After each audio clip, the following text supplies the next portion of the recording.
Good morning, আমি ঋতু। আমার একটা নতুন ব্লগে তোমাদের সবাইকে স্বাগত জানাই। আর আজকের দিনটা দেখো এখান থেকে শুরু করছি, কারণ সকালবেলায় আজকে পুকুরের মাছ ধরেছে। প্রতি বছর না কালী পুজোর পরের দিনকে আমাদের নিজস্ব পুকুর আছে, সেই পুকুর থেকে মাছ ধরে, জানো তো। সারা বছরে দুবার মাছ ধরা হয়, আর সেরকমই জেলের সাথে কথা বলা আছে। তো যাই হোক, দেখো মাছ দিয়ে দিয়েছে সকালবেলায়, আর মা বসে পড়েছে। সত্যি কথা বলতে কি আমি একদমই মাছ কাটতে পারি না, জানো তো।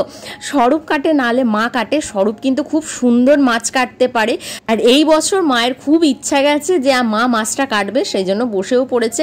আর আমি একটু ভিডিও করে তোমাদের দেখিয়ে দিলাম। বেশি মাছ এবছরে হয়নি, কমই মাছ হয়েছে। তো যাই হোক, যা হয়েছে এটাই চলবে। আমি ওই জন্য স্বরূপকে বললাম যেটা দেবে নিয়ে নেবে, ফেরত দেবে না, কারণ পুকুরের জিনিস, টাটকা জিনিস খুব একটা পাওয়া যায় না। আজকে সকাল থেকে মনটা একটু খারাপ, কারণ এক বছর আবার অপেক্ষা করতে হবে এই পুজোর জন্য। একটু তাড়াতাড়ি কাজটা করে নিচ্ছি, কারণ বিকালের মধ্যেই না ঠাকুরের ওইখানে মন্দিরের কাছে যেতে হবে। তো সেই জন্য রান্নাটাও দেখো তাড়াতাড়ি বসিয়ে দিয়েছি। আর এখানে দেখো পেঁয়াজ আমি একটু কুচিয়ে নিয়েছি, বেগুন সিদ্ধ করে নিয়েছি, আর কড়াতে জিরেটা ফোড়ন দিয়েই আমি পেঁয়াজটা আগে দিয়ে দিয়েছি ভাজার জন্য। আজকে একটু বেগুন ভর্তা করব।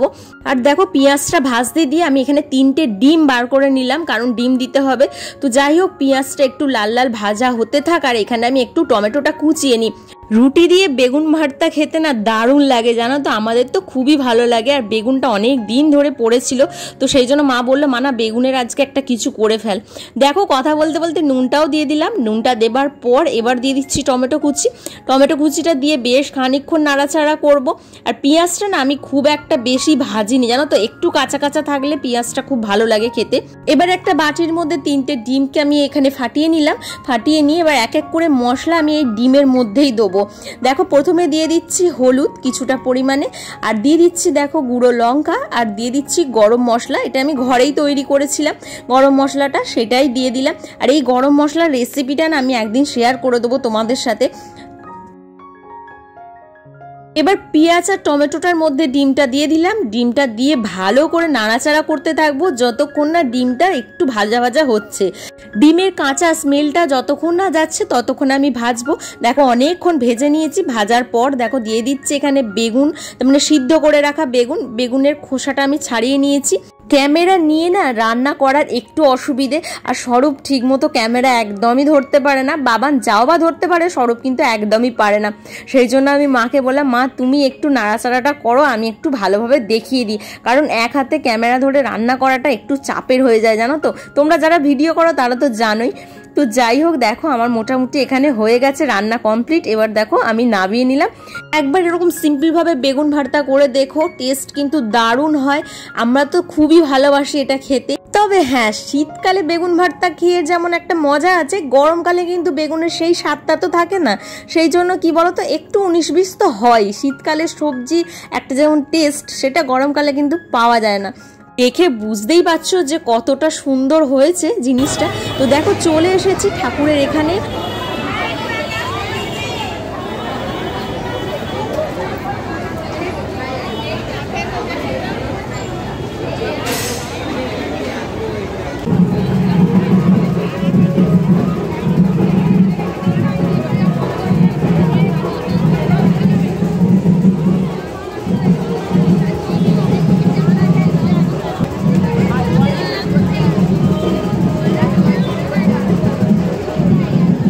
কিছু কিছু জায়গায় না আমি একদমই সাউন্ডটা দিতে পারলাম না, কারণ এখানে মিউজিক চলছে, বুঝতেই পারছো। আর অনেক রকমের জিনিস করে, জানো তো। খুব ভালো লাগে সত্যি কথা বলতে কি, এত রকমের জিনিস দেখতে দারুণ লাগে না। দেখো কত রকমের সেজেছে। আর আমি না খালি একটাই কথা ভাবছি, এই গরমে আমরা এত কষ্ট পাচ্ছি, আর এরা দুটো টাকা পয়সার জন্য কত কষ্ট করছে বলো। সত্যি কথা বলতে কি, এরা যে পরিশ্রমটা করে সেই পরিশ্রমের দামটা কিন্তু ঠিক মতো এরা পায় না। এই গরমের মধ্যে এত কষ্ট করে পারফরমেন্স করাটা কিন্তু চারটিখানেক কথা নয়। এই বছর না আমাদের আসতে একটু লেট হয়ে গেছে, আর এসে দেখছি যে মাকে তোলা হয়ে গেছে। তার মানে নিয়ে যাওয়ার জন্য মাকে যে গাড়িতে করে নিয়ে যায়, সেই গাড়িতে মাকে তোলা হয়ে গেছে। তো যাই হোক, কি আর করা যাবে, অনেক কিছু দেখতে পেলাম না।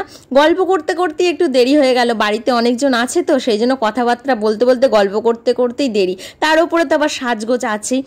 আজকে আমাদের গ্রামে যত লোক ছিল সবাই কিন্তু চলে এসেছে এখানে।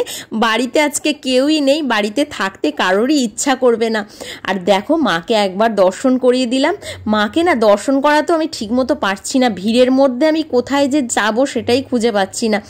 বুকান তো ভয়েতেই অস্থির, বুকান একদম কোল থেকে নামেই নি, সে পাপার কোলে উঠে বসে আছে। আর সামনে দেখো আমার ননদ যাচ্ছে, ননদের মেয়ে যাচ্ছে, সবাই আছি আমরা এখানে। আর এখানে দেখো নাচ হবে, তার মানে নানা রকমের জিনিস করেছে, তো সেইগুলোই তোমাদেরকে একটু একটু দেখানোর চেষ্টা করছি। সবটা একদমই দেখাতে পাচ্ছি না, এত ভিড়ের মধ্যে না ক্যামেরা করাটা সম্ভব হচ্ছে না। বছরে এক একটা দিন আমাদের জীবনে এমন আসে যে সারা বছরটা আমাদের একটা আলাদাই এনার্জি দেয়। বলো, সারা বছরের যে বেঁচে থাকার একটা যে আমাদের রসদ, সেটা কিন্তু আমরা পাই বলো এই সব দিনের থেকে। আমরা আবার একটা বছর অপেক্ষা করতে থাকি এই দিনগুলোর জন্য। আর এখানে দেখো আগুন জ্বালিয়েছে, আগুন জ্বালিয়ে একটু পারফরমেন্স হচ্ছে, সেটাই তোমাদের একটু দেখানোর চেষ্টা করছি। সামনে তো যেতে পারছি না ভিড়ের মধ্যে, তো দেখো যতটুকু পারছি তোমাদের দেখাচ্ছি। আর সারা বছর এই দিনগুলোর জন্যই আমরা অপেক্ষা করে থাকি যে এই বিশেষ দিনগুলো আমাদের জীবনে কখন আসবে বা কবে আসবে, এই অপেক্ষা নিয়ে আমরা বাঁচতে থাকি। তো দুঃখ কষ্ট এগুলো তো থাকবেই জীবনের মধ্যে, কারোর জীবনে একটু বেশি, কারোর জীবনে একটু কম। তো তারই মধ্যে কিন্তু এই রকম যখন দিনগুলো আসে তখন আমরা কিন্তু মন খুলে আনন্দ করি, বাঁচার চেষ্টা করি, আমরা লাইফটাকে একটু অন্য রকমভাবে তার মানে এনজয় করি। এবারে দেখো আরেকটা পারফরমেন্স হচ্ছে, এখানে বাকছাল মতো একটা ড্রেস পরেছে, পরে দেখো এখানে ডান্স বাজাচ্ছে। আমি না এইগুলো শোনাতে পারছি না, এগুলো দারুণ কিন্তু শুনতে লাগছিল।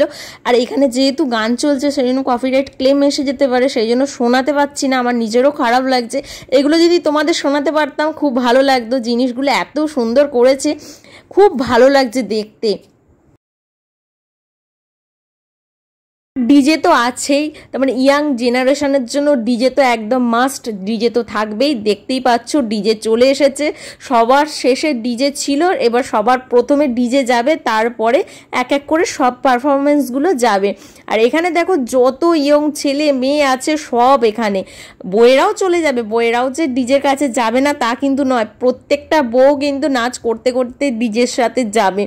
এটাই চাইবো প্রতি বছর যেন এইভাবে দিনগুলো আসে সবার জীবনে, সবাই যেন আনন্দ করতে পারে। আমাকেও একটু দেখিয়ে দিলাম, তোমরা বলো যে আমাকে কেমন লাগছে। দেখো বাবানকেও দেখাচ্ছি, আমরা এখন হেঁটে হেঁটে যাচ্ছি, আমি বেশি দূর যাব না কারণ অত দূর যাওয়ার ক্ষমতা আমার নেই, পায়ের যন্ত্রণা এমনিতেই হচ্ছে। তারপরে বুকান আছে, বুকানকে রেখে অতখানি যাওয়া সম্ভব নয়, তারপরে ফিরতে ফিরতে অনেকটা রাত্রি হয়ে যায় জানো তো, যখন বিসর্জন হবে ঠাকুরে তখন অনেকটা রাত্রি হয়ে যায়, তো অত রাত্রি পর্যন্ত থাকাটা সম্ভব নয়।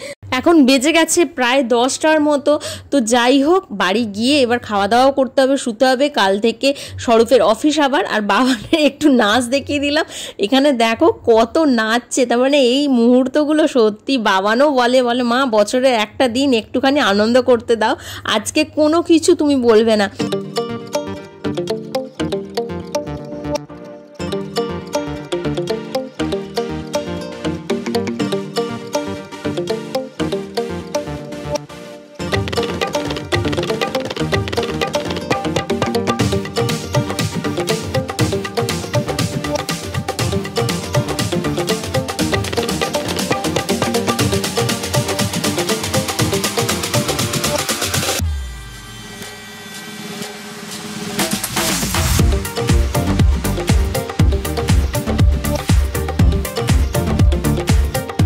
আর এটা হচ্ছে পরের দিনের ভিডিও, এটা কালকার ভিডিওটা আমি কন্টিনিউ করিনি। পরের দিনে আমি মেলাতে চলে এসেছিলাম, এটা কালী পুজোরই মেলা, তো মাঠে মেলা বসেছিল, সেখানে চলে এসেছি আর দুজনে মিলে দেখো দোলাতে উঠে পড়েছি। হেঁটে গেছে, একটু পর কি হবে জানি না।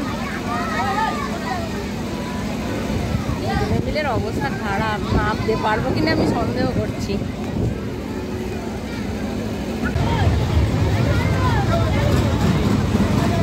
ভালো করে ঘোরাবি তো ভিডিওটা।